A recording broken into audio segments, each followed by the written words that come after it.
The Battle of Stone River was fought from December 31st, 1862 to January 2nd, 1863. It was fought after the disastrous Kentucky campaign in which the Confederates marched back into East Tennessee. The Confederates moved into Middle Tennessee. Union General Rosecrans marched from Nashville, Tennessee on December 26th, 1862 to challenge General Bragg's Confederate Army at Murfreesboro. The Union forces had around 40,000 men. The Confederates had around 35,000 men, and their command was as followed. General Braxton Bragg was in command of the Confederates. He had two corps. The first corps was Lieutenant General Leonidas Polk. The second corps was Lieutenant General William Hardee.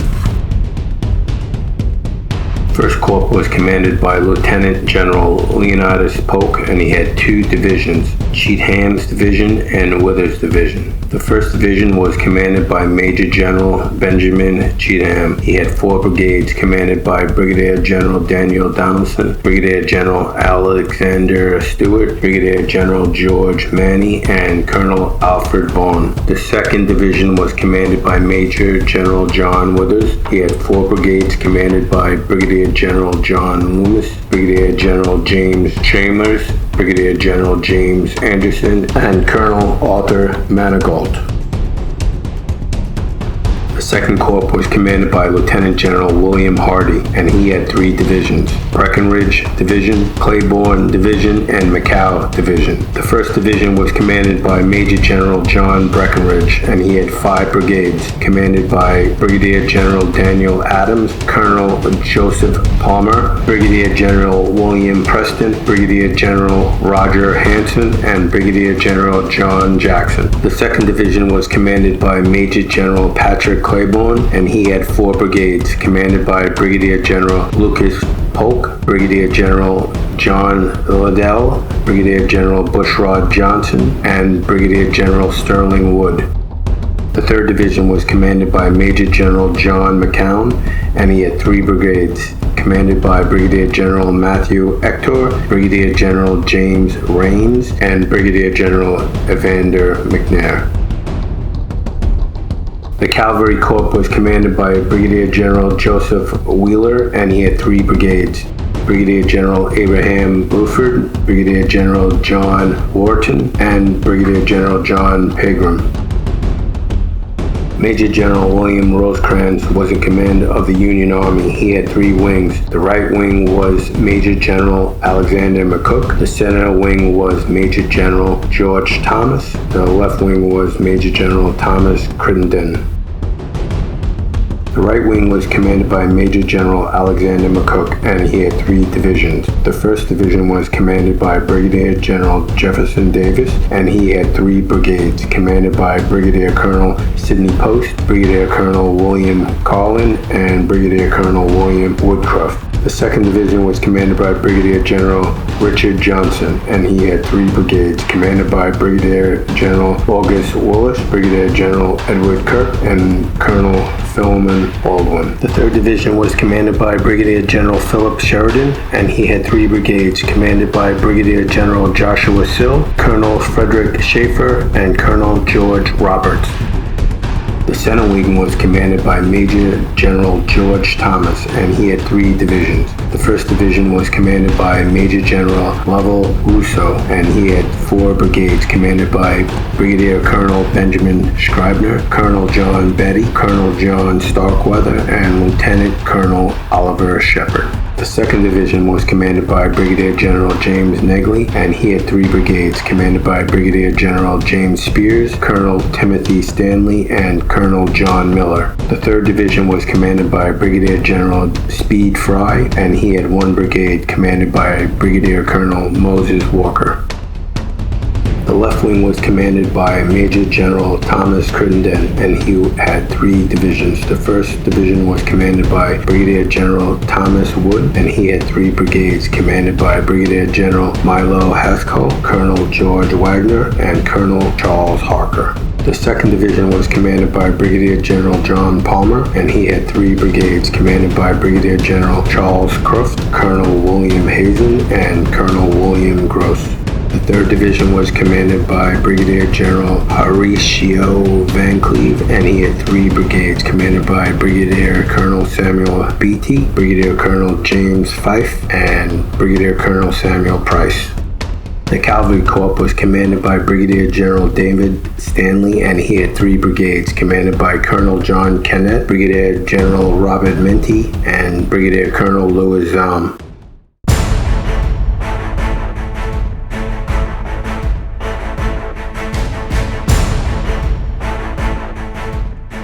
The Confederate Cavalry Commander, General Wharton, delayed the Union march to Murfreesboro for 4 days, but on December 30th, the Union was only a few miles away from Murfreesboro. The Confederates were dug in, and General Bragg only had to wait and crush the attack, but Bragg went on the offensive, the first of a series of errors made by the general that lost him the Battle of Stones River.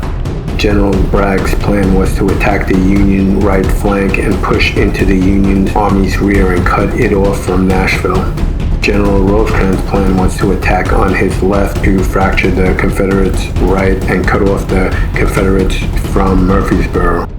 The battle would come down to who attacked first. General Bragg attacked first with the divisions of McCall and Claiborne. They overlapped the Union's right flank and were to be the main sledgehammer against the Union. Confederates attacked at 6 a.m.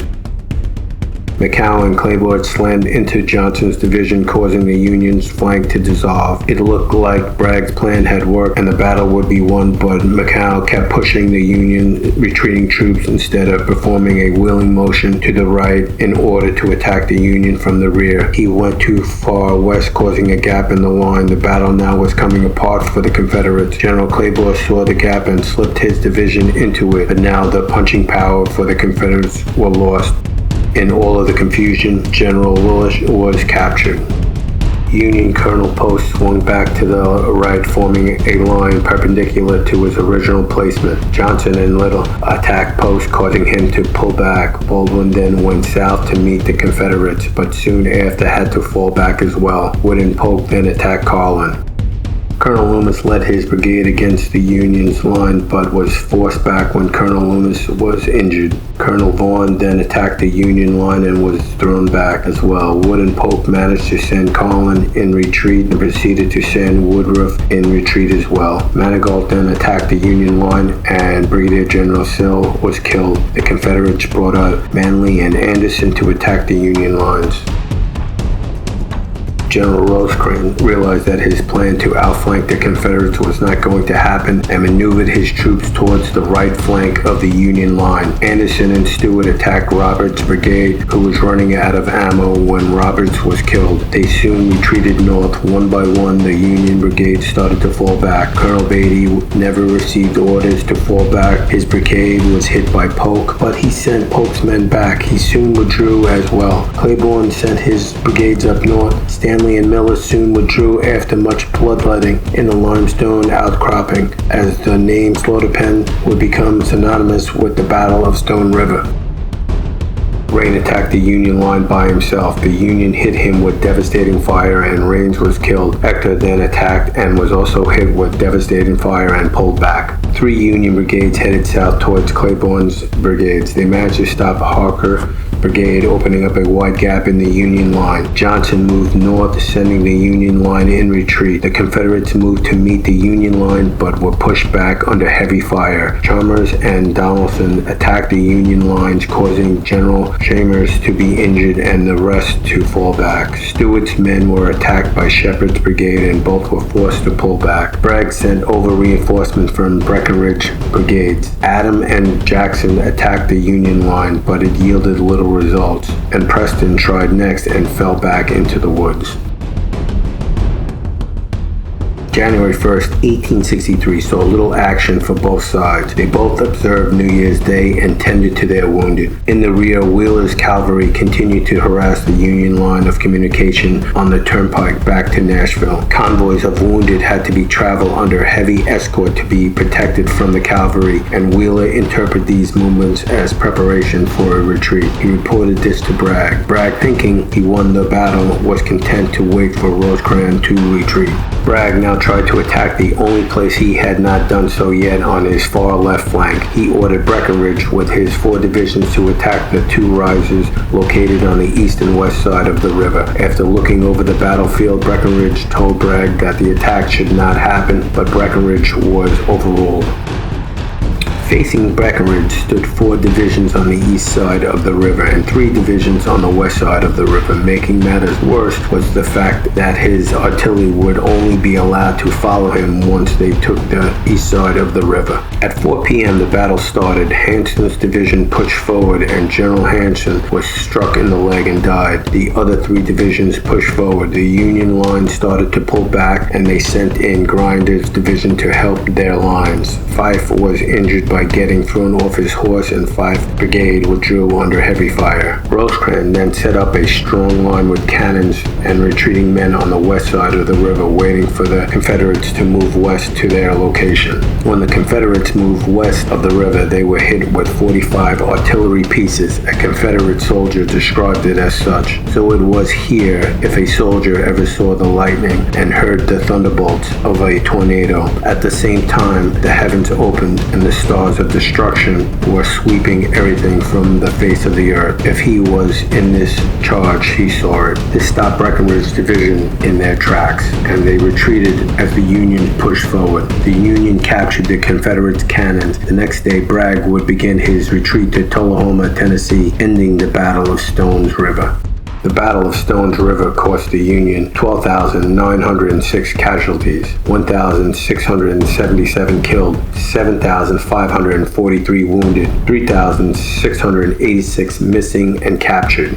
The Battle of Stones River cost the Confederates 11,739 casualties, 1,294 killed, 7,945 wounded, 2,500 missing and captured.